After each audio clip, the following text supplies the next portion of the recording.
60 বছর বয়স, এখনো বিড়ি সিগারেট খান মিয়া। কেমনে নবীজির সামনে দাঁড়াইবেন? এই উম্মত, এই মুসলমান, আল্লাহর সাক্ষী রেখে আজকে রাতে ঘুমাইবার আগে একবার ভাইবেন, একবার ভাইবেন, একবার। 60 বছর বয়সেও বিড়ি সিগারেট ছাড়তে পারেন নাই, 60 বছর বয়সেও গালি দেওয়া বন্ধ করতে পারেন নাই, 60 বছর বয়সেও চা দোকানে নাচ গান বেড়ি দেখার অভ্যাস ছাড়তে পারেন নাই, 60 বছর বয়সেও সুদের টাকা নিচ্ছেন, কিস্তিতে টাকা নিতেছেন। আরে হারামখোর, কেমনে নবীর সামনে দাঁড়াইবা? কেমনে দাঁড়াইবা বাপ? এই চাচা,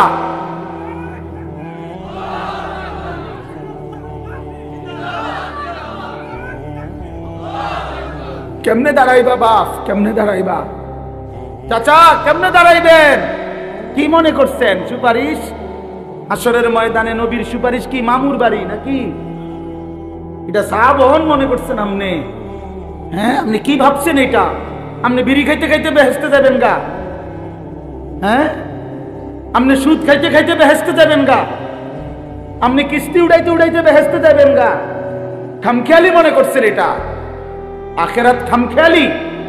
খোদার কসম, কোরআন শরীফে আছে ১৬ লক্ষ আম্বিয়া, আদম থেকে নবী মুহাম্মদ সাল্লাল্লাহু আলাইহি সাল্লাম পর্যন্ত হাসরের ময়দানের ভয়ে দিবানিশি কাঁদছে।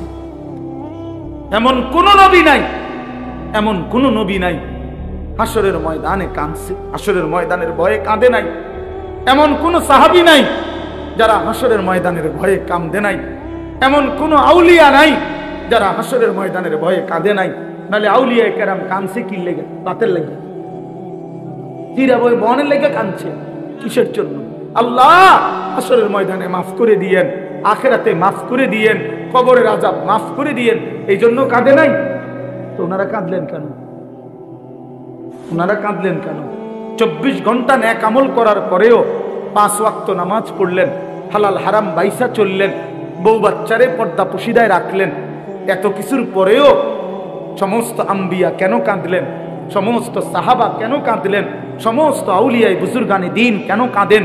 কেন কাঁদেন আপনি বুঝেন না? হাসরের ময়দান খামখেয়ালি? কথা বলেন না কেন? ওনারা কাঁদে আমল করার পরে, আর এবড়া সাদওয়ানে বইয়া বইয়া গপ মারে, এবড়া লম্বা লম্বা কথা কয় সাদওয়ানে, অমুকের ইমান নাই, তমুকের আকীদা বালা নাই, অমুকের। আরে বাপরে, সাদওয়ানে বইয়া বিড়ি খাইতে খাইতে কয় ভালো মানুষ তো নাই করতে না। না চাচা, ভালো মানুষ থাকবো করতে? ভালো মানুষের শেষ ব্যক্তি তো আমনে, পৃথিবীর সর্বশেষ ভালো ব্যক্তি তো আমনে। এই যে বিড়ি খাই না কাকু, আমনেই শেষ ভালো। এই আমনে আরি যে বেটার কাছে বিড়ির গন্ধে কাছে যাওয়া যায় না, আমনে পৃথিবীর সর্বশেষ ভালো ব্যক্তি। কোনো কারণে পৃথিবীতে আমনে যদি মইরা যান তো কিয়ামত সাথে সাথে ইসরাফিল ফু দিয়া, কারণ এরপরে আর ভালো মানুষ আইব। এবারেই তো সাদওয়ানে বইয়ে সিদ্ধান্ত দিয়ে দিছে ভালো মানুষ তো নাই করতে। টেলিভিশন চায়, টেলিভিশনের দিকে তাকায় তাকাইয়া কয় আস্তাগফিরুল্লাহ আস্তাগফিরুল্লাহ। কি তো কি শুরু হইলো দেশটার মধ্যে? আমি বলছি একদিন রে চাচা, আপনি যেটি চাইতে আছেন এটি শুরু হয়েছে। আর কি শুরু হয়েছে মানে? নাটক শুরু হয়েছে, সিনেমা শুরু হয়েছে, আর বেডির নাচ শুরু হয়েছে। আর কি তা এটা নিয়ে আস্তাগফিরুল্লাহ, টেলিভিশনের দিকে চাইয়া চাইয়া নিয়ে আস্তাগফিরুল্লাহ।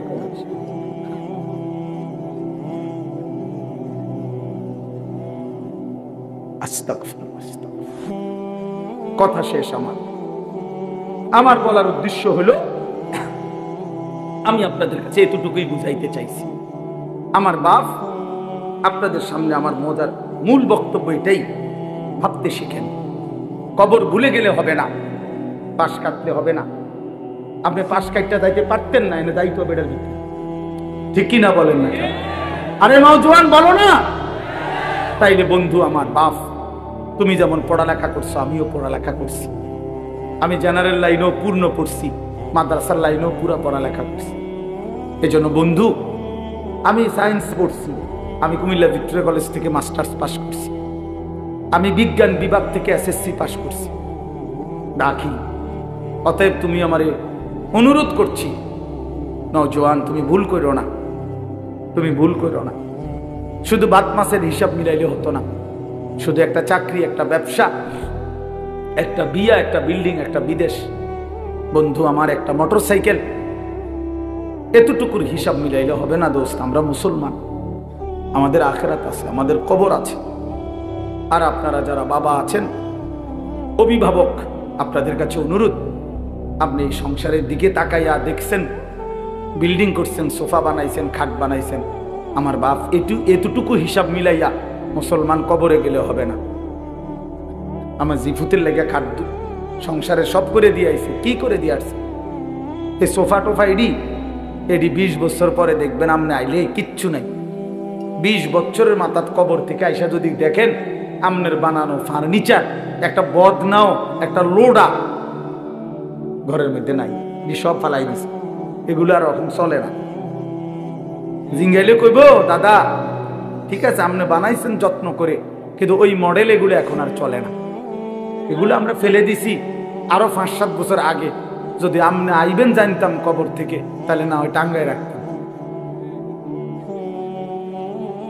কথা বুঝছেন? আসলে কি ফেলে দিবে, দুনিয়া ফেলে দেয়, আপনার সন্তানই ফেলে দিবে, আপনার নাতি নাতনি দুনিয়া ফেলে দিবে। অতএব আমাদের জিন্দেগি আখিরাত। আমাদের জিন্দেগি কি বলেন? মুমিনের জীবন আখিরাত, মুমিনের হায়াত আখিরাত, মুমিনের রাত আখিরাত, মুমিনের দিন আখিরাত, মুমিনের হাসি আখিরাত, মুমিনের কান্না আখিরাত, মুমিনের স্বপ্ন আখিরাত, মুমিনের কল্পনা আখিরাত, মুমিনের পরিকল্পনা আখিরাত।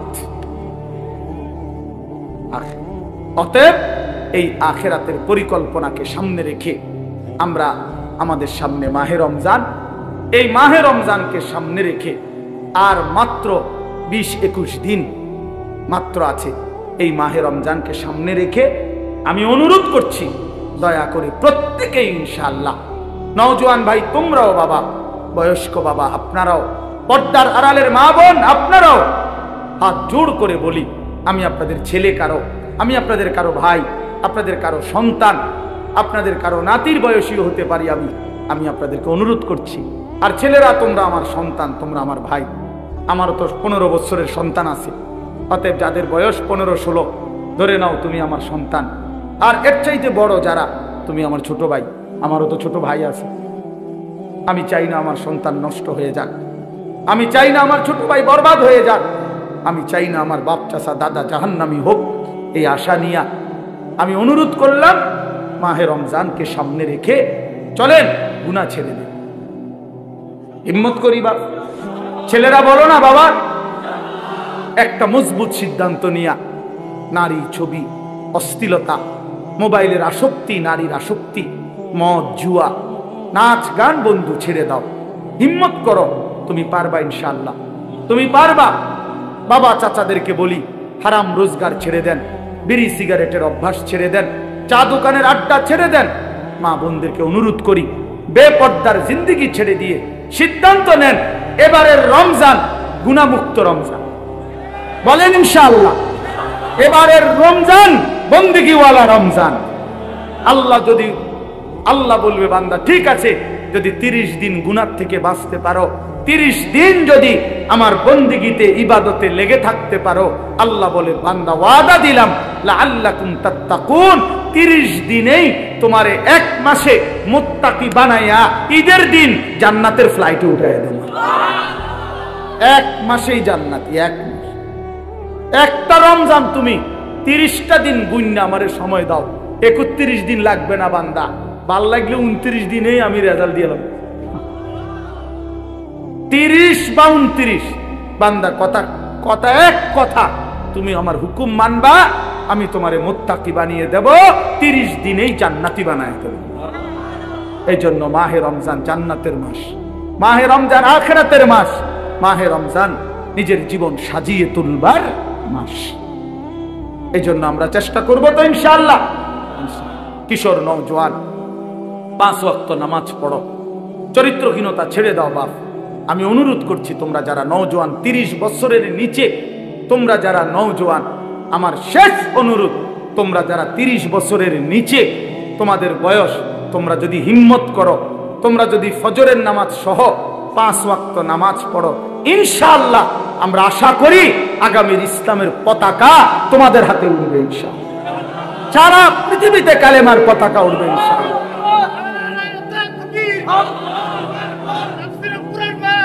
জিন্দাবাদ জিন্দাবাদ, আল কোরআনের আলো ঘরে ঘরে জালো, আল হাদিসের আলো ঘরে ঘরে জালো। মাশাআল্লাহ। সারা পৃথিবীতে যুবক মনে রাখো, সারা পৃথিবীতে মুমিনের বিজয়, সারা পৃথিবীতে মজলুমের বিজয়। বিজয় ইনশাআল্লাহ। দেখবা সময়ের ব্যবধান, ইসরায়েল যুদ্ধবিরতি দিয়ে পরাজয় স্বীকার করে যুদ্ধ বন্ধ রাখছে। 15 মাস লাগাতার যুদ্ধ করে, হত্যা করে, রক্তের বন্যা বইয়েও গাজা ফিলিস্তিনকে হারাইতে পারে নাই। ইসরায়েলের কুত্তারা হেরে গিয়ে যুদ্ধবিরতি দিয়ে কুত্তারা ইসরায়েলে ফিরে গেছে। অতএব এই অল্প সময়ের ব্যবধানে দেখবা ফিলিস্তিন এবং গাজাতে কালেমার পতাকা উঠছে ইনশাআল্লাহ। ইনশাআল্লাহ বললাম, ইনশাআল্লাহ। সিরিয়াতে কালেমার পতাকা উঠছে, আফগানিস্তানে কালেমার পতাকা উঠছে। ইনশাআল্লাহ আগামী দিনে তোমাদের হাতেও কালেমার পতাকা উড়বে। আল্লাহ তৌফিক দেন, কবুল করেন, আমিন। বাস্তবিক কথা হলো, সারাক্ষণ মোবাইল ধরে রাখলে দিল জমে না, মানে অন্তরের মধ্যে কথা পৌঁছে না। এমনিতে মোবাইলে উঠে, ঠিক আছে, মোবাইলে জমা হয়। মোবাইলে তো আলহামদুলিল্লাহ প্রচুর ওয়াজ আছে, সবাই সব বক্তাদের। ও বক্তা ছাড়াও অনেক ব্যক্তিদের অনেক সুন্দর সুন্দর বিভিন্ন বিষয় ভিত্তিক আলোচনা, অনেক কিছু আছে, অভাব নেই। কিন্তু কথা হলো আমার দিলে কি আছে, আমার জিন্দিগির মধ্যে কি আছে, এটা দেখার বিষয়। এটা একটা গুরুত্বপূর্ণ বিষয়। এই জন্য এটা ইনসাফের সাথে ভাবা উচিত। তো এই জন্য আমার উদ্দেশ্য হলো যে আমি নিজের জন্যই শুনি। প্রত্যেকে যদি এটা ভাবি যে আমি আমার নিজের জন্য কিছু কথা শুনি, তাহলে বরকত হবে। কোরআন আমার জন্য, আমাদের নবী সাল্লাল্লাহু আলাইহি ওয়াসাল্লামের হাদিস আমার জন্য, এটা মনে রাখতে হবে। আমাদেরও বলার দরকার নেই যে আমার জন্য, আমার জন্য, আমার কবর, আমার আখিরাত, আমার মিজান, আমার ফুলসিরাত, আমার হাসর, আমার মৃত্যু, আমার পরকাল। এই যে এই অনুভূতিটা এতটুকু যদি আমাদের দিলে ঢুকে, তাইলে আমাদের আখিরাত অনেক সুন্দর হবে, আমাদের জিন্দেগির ধারাটাই বদলে যাবে। আমি যদি এটা বুঝি, আমি যদি এটা বুঝি, কবরও আমার, দুনিয়াও আমার, আখিরাতও আমার। আমার দুনিয়া আমি বাদ দিতে পারবো না, আমার আখিরাত আমি ভুলে যেতে পারবো না। তো বুদ্ধিমান তো সে দুইটাকে যে মিলায় নেয়। আমার দুনিয়ার প্রয়োজনও পূরণ হোক, আমার আখিরাতের নাজাতের ব্যবস্থাও হোক। আমার বউ বাচ্চার জন্য বাজার দরকার, ঠিক আছে, বাজারও করি। আমার জোহরের নামাজ ফরজ পড়া দরকার, সেটাও পড়ে ফেলি। আমার উপার্জন করা দরকার, হয়তো সংসার চলবে কেমনে, তো ঠিক আছে, আমি ব্যবসা উপার্জন হালাল পন্থায় চেষ্টা করি। আবার আখিরাতে বাঁচার জন্য হারাম থেকেও বেঁচে থাকি, এটা সম্ভব। একজন মানুষ যেহেতু দুনিয়াবি অসংখ্য কাজ করতে পারে, তাহলে আখিরাতের এই আমলগুলোও তার জন্য করা সম্ভব। সম্ভব। কোরআনুল কারীমের মধ্যে আল্লাহ তাআলা বলেন, ফাআকিম ওয়াজহাকা লিদ-দীনি হানিফা ফিতরাতাল্লাহিল্লাতী ফাতারান নাসা আলাইহা লা তাবদীলা লিখালকিল্লাহ। আল্লাহ তাআলা বলেন, নিজেকে পুরা শতভাগ দ্বীনের উপরে ফিরায় রাখেন, অর্থাৎ 100 পূর্ণ দ্বীনের উপরে নিজের জিন্দেগি, নিজের চেহারা। আরে ভাই, তোমরা পিছনে তাকাচ্ছ কেন? এটা তারা তাদের কাজ করতেছে, তোমাকেও কাজ কি? বাবা কথা বলো না, চাটাই বিছাইতে গিয়ে কথা বলো না, একটা শব্দ করো না, তাহলে তো তোমাদের আওয়াজের কারণে ওদের ধ্যান নষ্ট হয়ে যাবে। আওয়াজ ছাড়া খেদমত করো, কোনো শব্দ ছাড়া স্বেচ্ছাসেবক কাজ করো ভাই। তা এজন্য বললাম যে দুনিয়া আমারই, আখিরাতও আমার, আখিরাতও আমার। মিলায় নিলেই হয়, ঘুষায় নিলেই হয়। তো বলতেছিলাম, আল্লাহ তাআলা বলেন, আমি বান্দাকে আমাকে মানার শতভাগ যোগ্যতা দিয়েই আমি আল্লাহ তাআলা তাকে সৃষ্টি করেছি। সৃষ্টিগতভাবেই আমাদের দেহে আল্লাহর সমস্ত হুকুম মানার যোগ্যতা আছে, সমস্ত নিষেধ ছেড়ে দেওয়ার যোগ্যতা আছে। এমন কোন শরীয়তের বিধান নাই যেটা পালন করার যোগ্যতা আমার মধ্যে নাই, অথচ আমাকে পালন করতে বলছে না, এমন হইতে পারে না। এমন হইলে এটা জুলুম। আমার কোমর বাঁকা হয় না, আমি রুকু দেব কিভাবে? আমি নিচের দিকে যাইতে পারি না, আমার হাঁটু ভাঙ্গে না, কোমরও বাঁকা হয় না, আমি সেজদা দেব কেমনে? তাইলে যদি আমার কোমর না ভাঙতো, মানে বাঁকা না হতো, হাঁটু যদি না বাঁকা হইতো, তারপরও যদি আমাকে বলতো যে সেজদা দাও, তাইলে না এটা জুলুম? কি বলেন? তাহলে এখন আমাদের কোমর কি বাঁকা হয়, হাঁটু কি বাঁকা হয়? তো তাইলে অসুবিধা কোথায়? অসুবিধা কোথায়? এই জন্য বললাম বাপ, ইনসাফ করে চিন্তা করলে মানুষ যদি বিবেক খাটায়, সামান্যতম ন্যূনতম বিবেক যদি কারো দিল, বিবেক বুদ্ধি বিবেচনা যদি কেউ খাটায়, কাজে লাগায়, তাইলে খোদার কসম সে আল্লাহর নাফরমানি করতে পারে না। এই জন্য যত লোক নাফরমান পাপী, ওরা মূলত বিবেকহীন, ওরা বিবেকহীন, ওরা বিবেক শূন্য, ওরা মূলত জন্তু জানোয়ারের জিন্দেগি যাপন করে। যে জীবন আল্লাহর আনুগত্য করে না, খোদার হুকুম মানে না, ওই জীবন জানোয়ারের জীবন। হ্যাঁ, ওটাই সত্য, এটাই জিন্দেগি। যে জীবন মনের ইচ্ছা মতো চলে, যা মন চায় তা, এটা জানোয়ারের জীবন, এটা কুকুরের জীবন। হ্যাঁ, কোরআন শরীফে আছে, আল্লাহ তাআলা বলেন ওয়াত্তাবা হাওয়াহু ফামাসালুহু কামাসালিল কালব। সূরা আরাফের মধ্যে আল্লাহ বলে, মনের ইচ্ছা মতো যে চলে, আমার মনে যা চায় তা, কিসের নামাজ, কিসের আল্লাহ, কিসের রাসূল, কিসের কবর আখিরাত, হুজুরদের কথা বাদ দাও বেটা, আমার মনে যা চায় তা, আমার যখন যেটা ভাল লাগে এটাই করব। মন চাইলে ঘুমাবো, মন চাইলে সজাগ থাকবো, মন চাইলে হাসে, মন চাইলে কাঁদে। এই যার যখন যা মন চায় তাই করে। আল্লাহর বিধান, রাসূলের বিধান, কোরআনের বিধান যে অনুসরণ করে না, খোদার কসম আল্লাহ বলছে ফামাসালুহু কামাসালিল কালব, তার উদাহরণ আল্লাহ বলেন কুত্তার মতো। কুত্তার মতো, এটা কুত্তা, এটা কুত্তা। কামাসালিল কালব অর্থ হলো কুত্তা, কালবুন অর্থ কুত্তা, কুকুর। অতএব যে জীবনে সেজদা নাই, ওই জীবন কুকুরের জীবন। মনে রাখো ছিল, নিজের পরিচয় মিলাইয়া নিও, আত্মপরিচয় মিলাইয়া নিও। তুমি মানুষ না জানোয়ার, তোমার লোকে তুমি বুঝ করে নিও, অসুবিধা নেই। তোমার রাত তোমার কাছে, আমার রাত আমার কাছে, তোমার দিন তোমার কাছে, আমার দিন আমার কাছে, তুমি মিলাইয়া নিও। নিজের পরিচয় মিলাইয়া নেওয়া উচিত। আল্লাহ কোরআনে বলছে ফামাসালুহু কামাসালিল কালব, শাহওয়াত, মনের চাহিদা, কামনা, বাসনা, মনে যা চায় তাই যে করে, আল্লাহ বলেন এই জিন্দেগি কুকুরের জীবন। অতএব এরপরেও যদি কোনো লজ্জা কারো না হয়, তো কি করার আছে?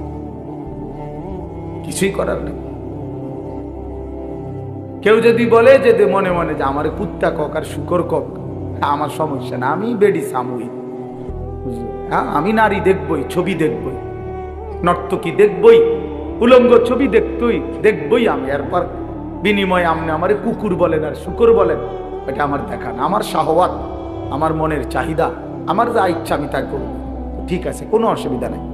কারোর জন্য কেউ আটকায় না, কারোর জন্য কেউ থেমে থাকে না, কারো জন্য, কারো মৃত্যুতে পৃথিবী থামে না, কারো জন্মেও পৃথিবী আটকায় না, কোনো সমস্যা নাই। কিন্তু দোস্ত আমার, আমরা প্রত্যেকেই আলাদা আলাদা নিজ নিজ কবরে ফিরে যাব, এটা মনে রাখতে হবে। আলাদা আলাদা নিজ নিজ কবরে ফিরে যাব আমরা। কাজেই একাকী হতেই হবে, একদিন একাকী আল্লাহ তাআলার মুখোমুখি হইতে হবে। সেদিন টের পাবেন, সেদিন টের পাবেন। কোরআন শরীফে আছে, আল্লাকুমুত তাকাসুর হাত্তা যুরতুমুল মাকাবির কাল্লা সাউফা তা'লামুন। আল্লাহ বলে, বান্দা দুনিয়ার নেশায় আখিরাত ভুলে গেলা, তো মনে রেখো একদিন কবরস্থানেই পৌঁছবা, আর সেদিন আমি আল্লাহ তোমাকে জানাবো আমার প্রতিটা নাফরমানির শাস্তি কি। আমি জানাবো বান্দা, আমি দেখাবো তোমার, তুমি দেখবা বান্দা, আমি তোমাকে দেখাবো, আমি তোমাকে বুঝাবো। এজন্য দোস্ত, নওজোয়ান, প্রিয় সাথী, এটা মনে রেখো বাপ, আত্ম উপলব্ধি, আত্মপরিচয়, আত্মসম্মান, আত্মমর্যাদা অনেক বড় সম্পদ। এটা বুঝা যে আমি কে, আসলে আমি একজন মুসলমান, আমার বাবা মুসলমান, আমার মা মুসলমান, আমার বংশ মুসলমান, আমার গোটা মহল্লা মুসলমান, আমি ইমানদারের সন্তান, অথচ আমি এক ওয়াক্ত নামাজ পড়ল না। 365 দিনে, খোদার এক বছরে কোনোদিন ফজরের নামাজ পড়ল না।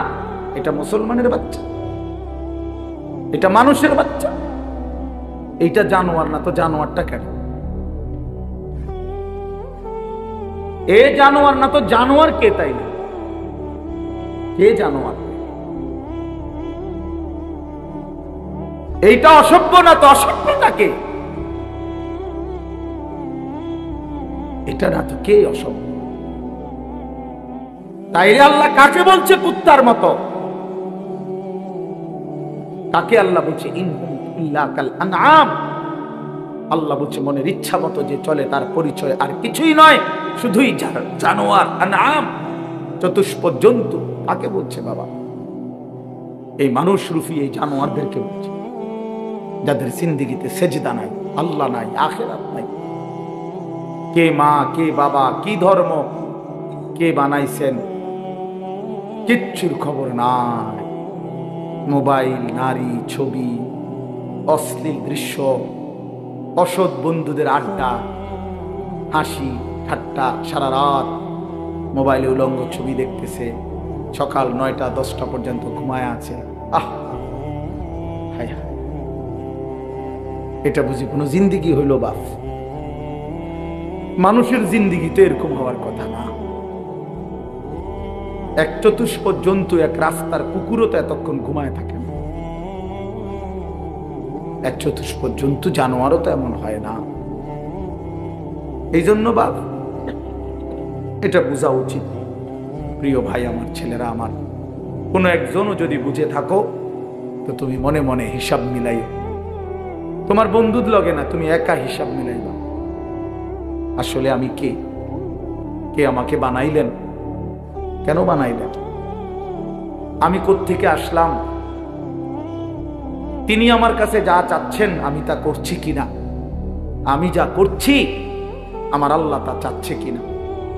প্রতিদিন নিয়মিত যে মানুষগুলো মৃত্যুবরণ করে তারা কোথায় যায়? কে তাদেরকে নিয়ে যায়? কেউ তো মরতে চায় না, কিন্তু কেউ তো থাকতেও পারে না। কোন অদৃশ্য মালিক তাদেরকে নিয়ে যাচ্ছে।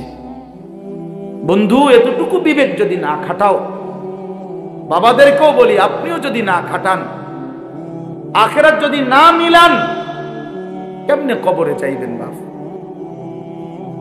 কেমনে চাইবেন? কাঠ পালং আর সোফা ফার্নিচার বানাইয়া হিসাব মিলাই লেলেন, মানুষের দেখাইলেন খাট পালং সোফা, বিল্ডিং, দালান, টাইলস, জমি, গাড়ি। আহা বাবা, এগুলো কি মিলাইয়া গেলে? এগুলো তো আপনার আগেও পৃথিবীতে ছিল, আপনার পরেও থাকবে পৃথিবীতে, কিন্তু আপনি কবরে কি নিয়ে যাচ্ছেন? আল্লাহ নবী সাল্লাল্লাহু আলাইহি ওয়াসাল্লাম বলছেন, ইয়াতবাউল মাইয়িতা সালাসাতুন, কোন মৃত ব্যক্তির সাথে, লাশের সাথে কবরস্থান পর্যন্ত 3 জিনিস যায়। আহলুহু ওয়া মালুহু ওয়া আমালুহু, তার পরিবারের সদস্যরা সাথে যায়। কিছু সম্পদ, মাল, এই যে লাশের একটা খাটিয়া, আগরবাতি, একটা কাপড় ইত্যাদি ইত্যাদি, ছোটখাটো কিছু ঠুনকো মাল সামান্য, এগুলোও সাথে যায়। আর ওয়া আমালুহু, তার সারা জিন্দেগির আমল, কর্মকাণ্ড, সেটাও তার সাথেই যায়।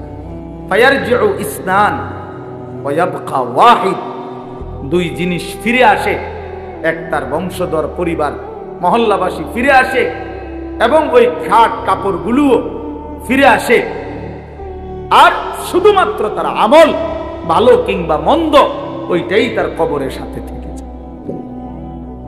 থেকে যায়।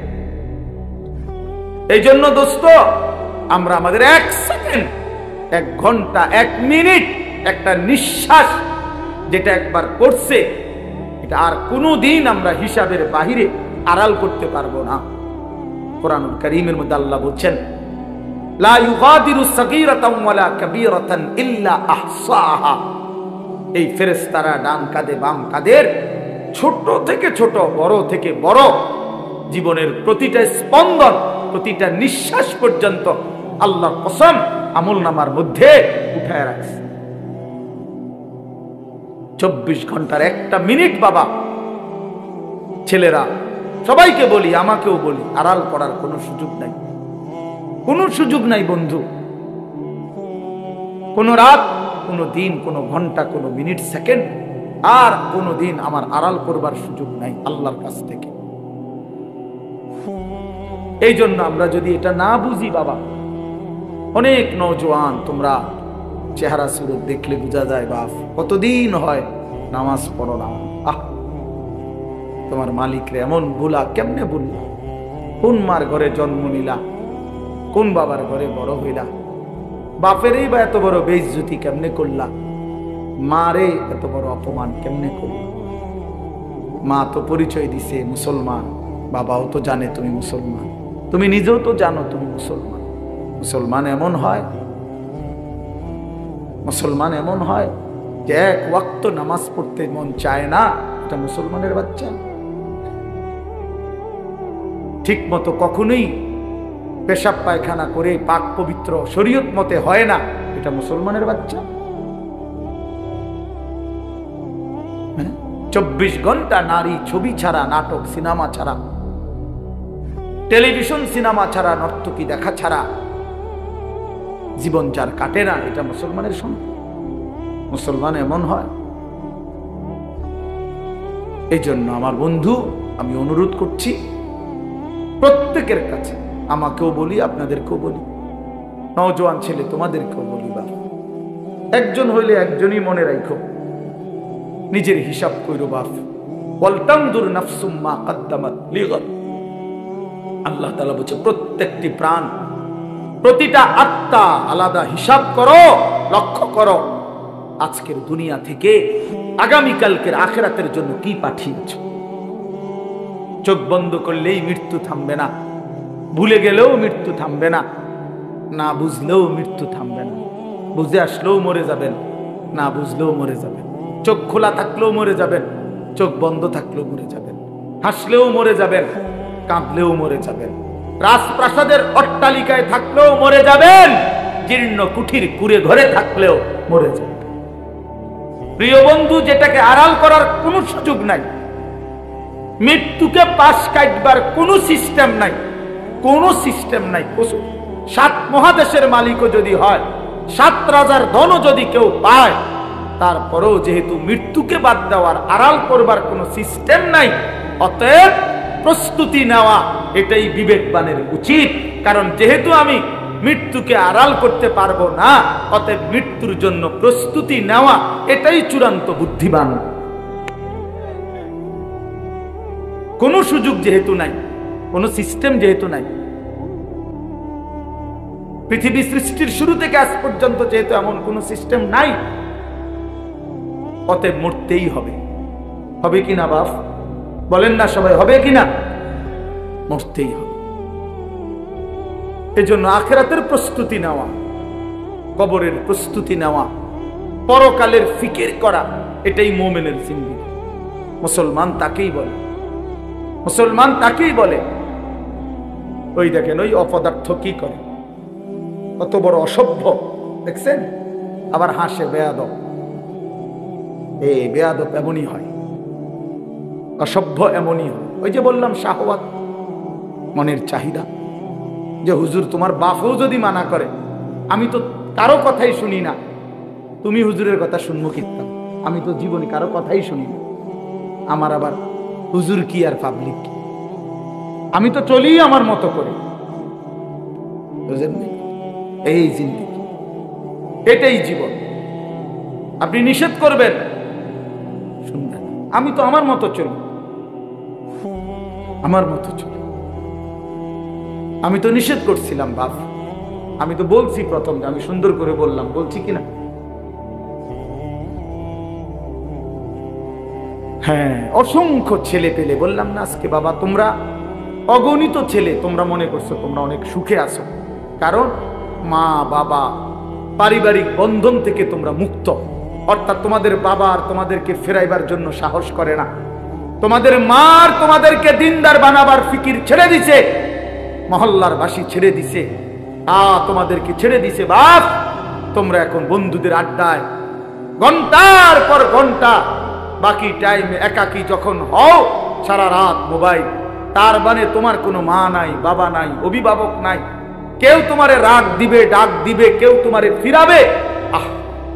আপন ঘরে ঘুমায়, মা বাপ জীবিত, কিন্তু একটা দিন চোখের পানিও পড়ে না, বলেও না।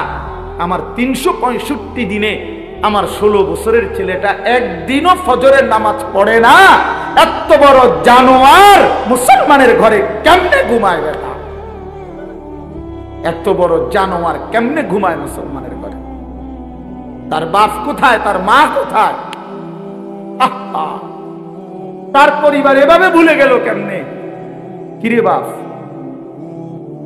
তোমার উপরে খোদার কি পরিমাণ লানত পড়ছে, খোদার গজব পড়ছে বেটা। এই জন্য কেউ তোমারে আর ডাকে না, কেউ তোর মনে করাই দেয় না যে রে বাপ তোর জাহান্নাম দেখা যায়, তোর জাহান্নাম দেখা যায়। কেউ মনে করায় না, ছেলে পেলে দেখছে, কেউ মনে করায়। ও সবাই তামসা দেখতেছে, চোখের সামনে আমাদের ছেলেরা নষ্ট হয়ে যাইতেছে, বখাটে হয়ে যাইতেছে, মসজিদে নামাজ চলতেছে, এক ওয়াক্ত নামাজ পড়ে না। কারো কোনো ফিকির নেই, তার বাবা কই, মা কই, দাদা কই, দাদি কই, তার নানা কই, নানি কই, চাচা কই, মামা কই, ফুফা কই, খালু কই, তার বড় ভাই কই, তার বড় বোন কই। কেউ কিচ্ছু বলে না। হেইতে হেইতের মতো হাসে, লাফায়, চুল রাখে তার ইচ্ছা মতো, প্যান্ট পরে তার ইচ্ছা মতো, দুপুরের খানা বিকালে খায়, বিকালের খানা রাইতে খায়, সারা রাত, রাতের 3টা বাজে দেখবেন মোবাইলে ছবি দেখতেছে, ভোরবেলা 9টা বাজে গেছে, ঘুম থেকে উঠতেছে না। এটা মুসলমানের জিন্দেগি? এটা মুমিনের জীবন? এটা বাবা মার সংসার? এটাই সার্থকতা জীবনের? বলে পৃথিবীর সর্বাধুনিক মজবুতি প্রযুক্তি দিয়েও যদি আপনি সোফা বানান, খাট বানান, কি লাভ হবে যদি স্ত্রী সন্তান নাফরমান হয়? হ্যাঁ, যদি ছেলে মেয়ে বেনামাজি হয়, মেয়েটা যদি বেপর্দা হয়, স্ত্রী যদি বেপর্দা হয়, কি ফায়দা? অর্জন কি জিন্দেগির অর্জন কি? এই জন্য আমি অনুরোধ করছি আপনাদের কাছে, দয়া করে ফিকির করেন, ফিকির করেন। ছেলেরা বাপ, নষ্ট হইও না বাপ। যদি অব্যাহত করতে চাই, একটা চূড়ান্ত কথা আপনারা বাবাদেরকেও বলি, একটা গুরুত্বপূর্ণ কথা মনে রাখবেন। কোরআন শরীফে আছে, কেউ যদি গুনাহ লাগাতার করতে থাকে, খোদার কসম আল্লাহ একদিন নারাজ হয়, আর সেদিন আল্লাহ পাক ইচ্ছা করে তাকে আল্লাহ তাআলা পথভ্রষ্ট করে দেয়। আর কোনোদিন আল্লাহ ইচ্ছা করেই তারে আর হেদায়েত দেয় না, আলোর পথে ফিরতে দেয় না, কল্যাণের পথে আসতে দেয় না, জান্নাতের পথে আর আসতেই দেয় না। খোদার কসম, এটা কোরআন শরীফের আয়াত। আল্লাহ বলছে, একদিন আমি সত্যি সত্যি রাগ করলে ফানসাহুম আনফুসাহুম, আমি আল্লাহ নিজেই তোর আখিরাত ভুলাই দেব। যা, ঠিক আছে বান্দা, গরু ছাগল কুকুর বিড়ালের মতো খা, ঘুমা, পেশাব পায়খানা কর, যৌন চাহিদা মনে পূরণ কর, ঠিক আছে বান্দা, খালাস। নুওয়াল্লিহি মা তাওয়াল্লা ওয়া নুসলিহি জাহান্নাম। যা বান্দা, তোর এই উল্টো পথে চলছিস, চলতে থাকো উল্টো, আমিও তোরে উল্টো পথে চালায় দিলাম, তো মনে রাখো একদিন নুসলিহি জাহান্নাম, উল্টো পথে চলতে চলতে একদিন তোমারে আমি আল্লাহ ধাক্কা দিয়া লাথি দিয়া ফেরেশতাকে বলে জাহান্নামে ফেলে দেব।